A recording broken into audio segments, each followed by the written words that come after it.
selamat siang dan salam sejahtera untuk kita semua. Perkenalkan, saya Miasi Maruba Tambunan. Pada kesempatan ini saya akan memaparkan materi mengenai pengertian dan ruang lingkup administrasi keuangan untuk memenuhi tugas ujian akhir semester mata kuliah administrasi keuangan. Baiklah, langsung saja kita masuk kepada pembahasan, yaitu mengenai pengertian administrasi keuangan.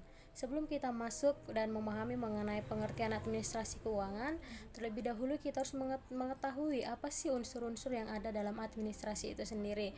Nah, unsur-unsur yang ada dalam administrasi ada 4, yaitu yang pertama, kegiatan administrasi dilakukan oleh beberapa orang. Yang kedua, kegiatan administrasi membutuhkan kerjasama tim.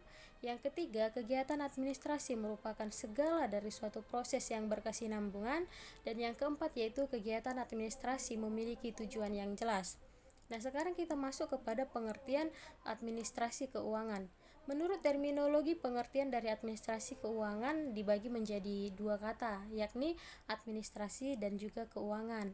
Administrasi berarti proses pengelolaan yang dilakukan dalam sebuah perusahaan secara efektif dan efisien, sedangkan keuangan berarti segala hal yang berhubungan dengan keuangan atau sumber daya uang. Nah, dari kedua kata ini dapat ditarik kesimpulan bahwa pengertian administrasi keuangan yaitu proses pengelolaan keuangan yang melibatkan hampir semua kegiatan yang berkaitan dengan keuangan, mulai dari perencanaan, pelaksanaan, hingga pembuatan laporan keuangan sebagai proses akhirnya. Sekarang kita masuk kepada materi komponen-komponen administrasi keuangan. Komponen-komponen administrasi keuangan ini terdiri dari 7 bagian, yaitu yang pertama perencanaan keuangan, yaitu pembuatan rencana pemasukan dan pengeluaran untuk periode selanjutnya.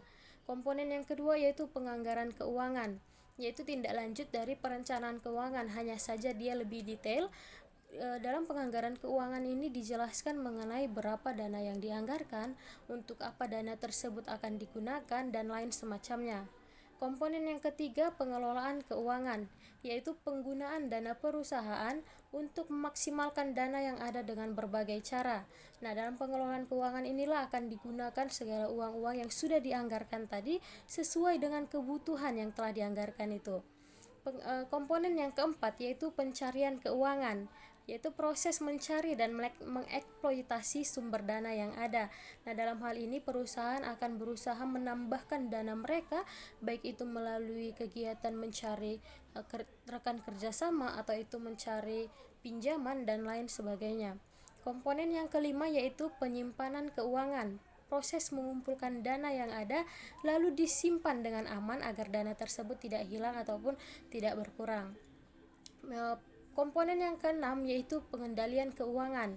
Pengendalian keuangan ini dilakukan dengan cara melakukan evaluasi serta perbaikan atas keuangan dan sistem keuangan pada perusahaan. Dan komponen yang terakhir yang ketujuh yaitu pemeriksaan keuangan. Pada pemeriksaan keuangan ini akan dilakukan audit internal atas keuangan perusahaan yang ada agar tidak terjadi penyimpangan-penyimpangan yang tidak diinginkan. Materi yang selanjutnya itu mengenai prinsip administrasi keuangan. Dalam administrasi keuangan ada 7 prinsip yang harus dipenuhi agar administrasi keuangan ini berjalan dengan baik. Prinsip yang pertama yaitu konsistensi. Sistem dan kebijakan keuangan dari organisasi harus konsisten dari waktu ke waktu. Ini berarti bahwa sistem keuangan tidak boleh disesuaikan apabila terjadi perubahan pada organisasi. Pendekatan yang tidak konsisten terhadap manajemen keuangan merupakan suatu pertanda bahwa terdapat manipulasi dalam pengelolaan keuangan. Prinsip yang kedua, akuntabilitas. Akuntabilitas adalah kewajiban moral atau hukum yang melekat dalam individu, kelompok, atau perusahaan untuk menyebutkan bagaimana dana, alat-alat, dan wewenang yang diberikan pihak ketiga, apakah dana tersebut sudah dipakai dan digunakannya untuk apa. Nah, perusahaan harus bisa menyebutkan bagaimana mereka memakai asal dananya dan apa yang telah dicapai sebagai pertanggungjawaban pada orang yang berkepentingan serta penerima manfaat. Semua yang berkepentingan berhak untuk mengetahui bagaimana dan kewenangan digunakan oleh dana tersebut. Prinsip yang ketiga yaitu transparansi.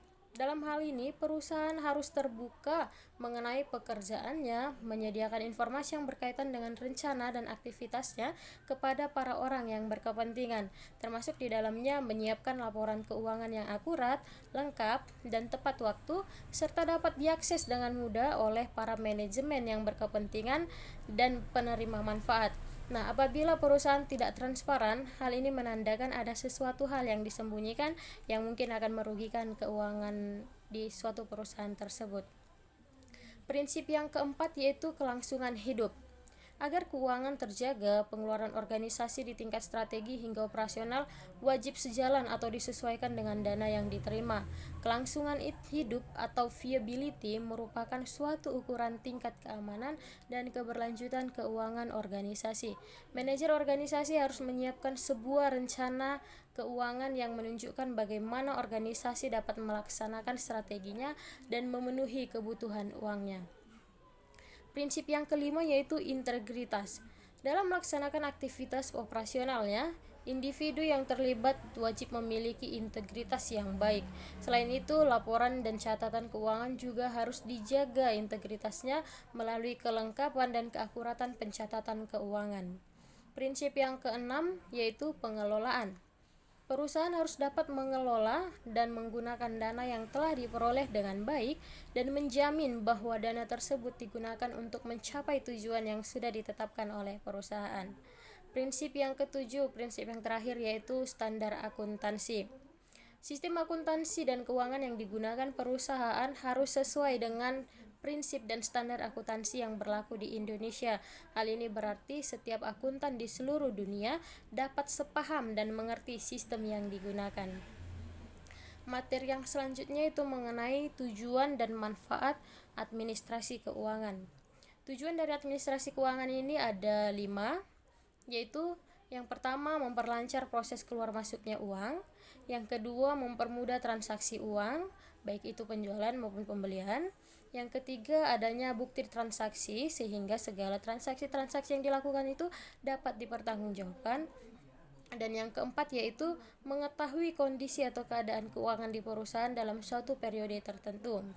Sedangkan manfaat dari administrasi keuangan yaitu ada 3. Yang pertama, teraturnya penerimaan maupun pengeluaran keuangan di dalam sebuah organisasi. Yang kedua, pemanfaatan uang mampu dikendalikan dan dikoordinasikan dengan baik.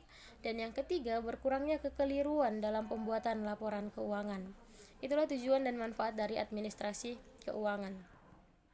Materi yang terakhir yaitu mengenai ruang lingkup administrasi keuangan. Kegiatan administrasi keuangan ini ternyata sangat luas. Nah, pada kesempatan ini saya akan mengklasifikasikannya menjadi 3 bagian, yaitu yang pertama berdasarkan wilayah kerja. Berdasarkan wilayah kerja ini, administrasi keuangan ini dibagi menjadi 3 bagian, yaitu administrasi publik, administrasi lingkungan, dan juga administrasi pembangunan. Administrasi publik atau yang sering dikenal dengan administrasi negara adalah ilmu yang mempelajari tentang bagaimana pengelolaan suatu organisasi publik. Administrasi lingkungan itu yaitu ilmu yang mempelajari tentang pengelolaan lingkungan hidup yang dilakukan oleh pemerintah dan juga masyarakat.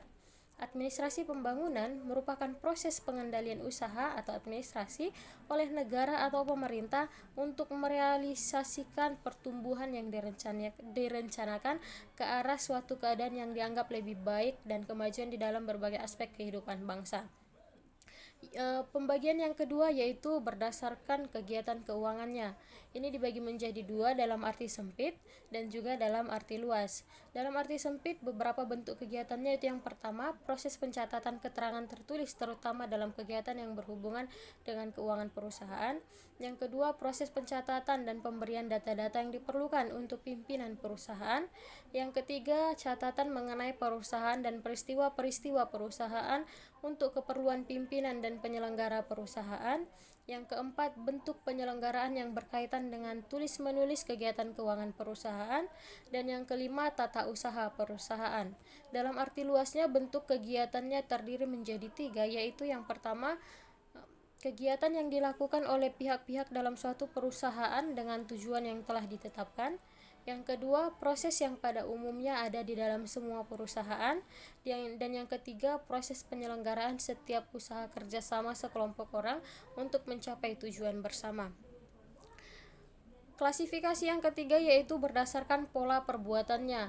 Nah, untuk dapat menggunakan uang secara efisien, maka harus dilakukan 3 pola perbuatan pengelola keuangan, yaitu yang pertama, budgeting, pembuatan anggaran belanja baik itu pemasukannya maupun pengeluarannya. Yang kedua yaitu accounting, melakukan pembukuan pencatatan akan segala transaksi-transaksi yang ada. Dan yang ketiga yaitu auditing, pemeriksaan keuangan baik itu secara berkala maupun secara dadakan. Nah, baiklah teman-teman, hanya sebatas itu saja yang bisa saya jelaskan mengenai materi tentang pengertian dan ruang lingkup administrasi keuangan. Kurang dan lebihnya saya mohon maaf. Saya akhiri presentasi saya ini, saya ucapkan terima kasih dan selamat siang.